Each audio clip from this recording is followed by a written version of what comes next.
चलो तो आओ आज हम इस वीडियो के माध्यम से गंगा और ब्रह्मपुत्र नदी तंत्र को समझते हैं। सबसे पहले हम देखते हैं गंगा नदी तंत्र को। तो गंगा नदी कहाँ से निकलती है? गंगा नदी निकलती है महान हिमालय में गंगोत्री ग्लेशियर से निकलती है। तो यह महान हिमालय से पहले दो नदियों के रूप में निकलती है। एक नदी है कौन सी? अलकनंदा, और एक है गंगोत्री। ये आगे चलकर ये दोनों नदियाँ जहाँ मिलती हैं, कहाँ पे मिलती हैं? दोनों नदियों का मिलान होता है देवप्रयाग पे। वहाँ से इन नदियों को क्या नाम दे दिया गया है? दोनों के सम्मिलित रूप को गंगा। तो फिर हम इसे यहाँ से यहाँ तक हम इसे गंगा नदी कहते हैं। और यह गंगा नदी, क्वेश्चन आता है कि गंगा नदी मैदानी भागों में कहाँ प्रवेश करती है? तो गंगा नदी हरिद्वार के निकट, यहाँ हरिद्वार के निकट ऋषिकेश में मैदान में प्रवेश करती है। और गंगा नदी की कुल लंबाई कितनी है? तो इसकी कुल लंबाई है 2525 किलोमीटर।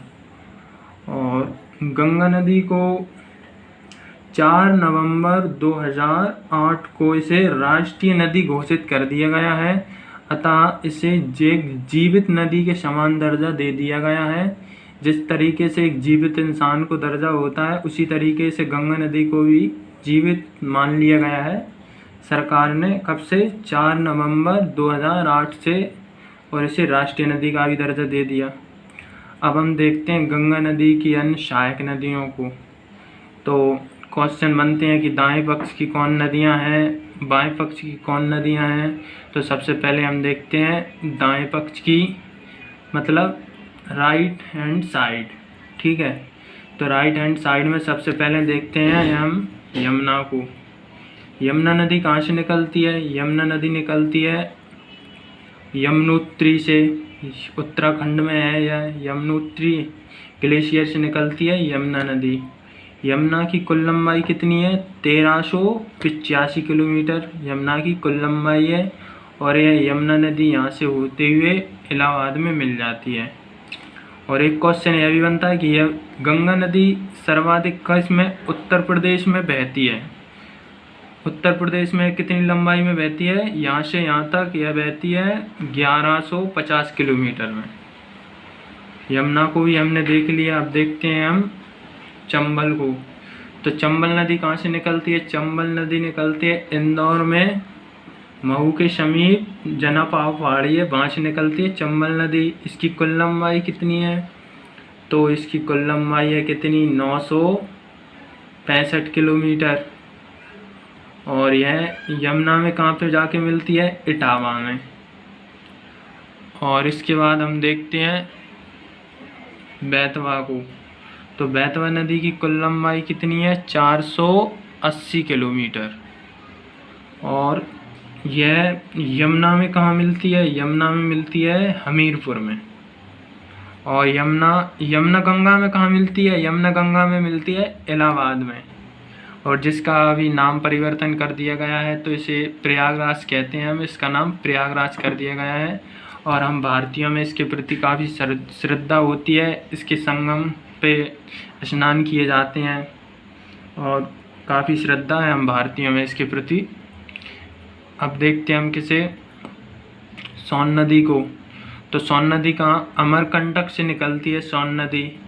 और गंगा में कहाँ जाकर मिलती है? पटना में। और सोन नदी की कुल लंबाई कितनी है? 780 किलोमीटर। अब आप सोच रहे होंगे कि बेतवा, इंदौर तो जमुना में मिलती हैं, तो ये जमुना की सहायक नदियाँ हैं। और जमुना किसकी है? इसकी गंगा की। तो ये भी सही है। अगर क्वेश्चन में आता है कि चंबल नदी किसकी सहायक नदी है, ऑप्शन में गंगा और जमुना रहता है, तो हम किसे टिक करेंगे? गंगा को। यदि गंगा नहीं आता है तब हमें टिक करना है किसे? जमुना को। क्योंकि ये प्रत्यक्ष रूप से तो जमुना की सहायक नदी है, लेकिन ये नदी तंत्र में जमुना भी किस में जाके मिल रही है? गंगा में। तो ये नदी तंत्र से देखें तो हम यह गंगा नदी की सहायक नदी है। अब हम देखते हैं बाएं पक्ष को लेफ्ट हैंड साइड। तो बाएं पक्ष से देखते हैं हम किसे, सबसे पहले शारदा नदी को। शारदा नदी जो कि नेपाल के समीप क्षेत्र से निकलती है और इसकी कुल लंबाई है 350 किलोमीटर। फिर देखते हैं हम घाघरा को। तो घाघरा निकलती है तिब्बत के पठार से निकलती है घाघरा नदी, और घाघरा की कुल लंबाई कितनी है 1080 किलोमीटर। तिब्बत के पठार से निकलती हुई है नेपाल से होते हुए गंगा में मिल जाती है। घाघरा के बाद आते हैं हम गंडक पे। तो गंडक की कुल लंबाई कितनी है 425 किलोमीटर, और यह निकलती कहाँ से है, तो यह निकलती है तिब्बत और नेपाल के जो सीमा है ना, उसकी सीमा के निकट से निकलती है। अब देखते हैं हम कोसी नदी को। तो कोसी नदी की कुल लंबाई है 730 किलोमीटर, कोसी नदी की कुल लंबाई, और यह कहाँ से निकलती है, नेपाल से निकलती है कोसी नदी। इस प्रकार हम गंगा नदी तंत्र को समझते हैं। इसके बाद हम देखते हैं किसे, ब्रह्मपुत्र नदी तंत्र को। तो ब्रह्मपुत्र नदी तंत्र, ब्रह्मपुत्र नदी कहाँ से निकलती है, ब्रह्मपुत्र नदी निकलती है मानसरोवर झील के निकट तिब्बत के पठार से यह निकलती है, और यह यहाँ तिब्बत से होते हुए यह यहाँ से भारत में प्रवेश करती है। तो यह भारत में कहाँ से प्रवेश करती है, यह भारत में प्रवेश करती है अरुणाचल प्रदेश से भारत में प्रवेश करती है। और इस ब्रह्मपुत्र नदी को हम ब्रह्मपुत्र नदी कहते हैं। इसे तिब्बत के पठार में यहाँ से यहाँ तक इसे किस नाम से जाना जाता है, सांगपो नदी के नाम से जाना जाता है। और इस ब्रह्मपुत्र नदी की कुल लंबाई कितनी है यहाँ से यहाँ तक, तो इसे हम कहते हैं 2580 किलोमीटर इसकी कुल लंबाई है। और ये ब्रह्मपुत्र नदी यहाँ से होते हुए जब ये बंगाल में प्रवेश करती है तो ये दो शाखाओं में विभक्त हो जाती है। इसकी दोनों शाखाओं को नाम दिया गया है, एक का नाम है जमुना और दूसरी का है मेघना। ये मेघना है और ये जमुना है। और ये फिर मेघना आगे चलकर किस में मिल जाती है, बंगाल में ही, तो ये गंगा नदी में मिल जाती है। फिर मेघना और गंगा नदी दोनों मिलती हैं, जहाँ से मिलने के बाद ये एक नदी का रूप ले लेती हैं।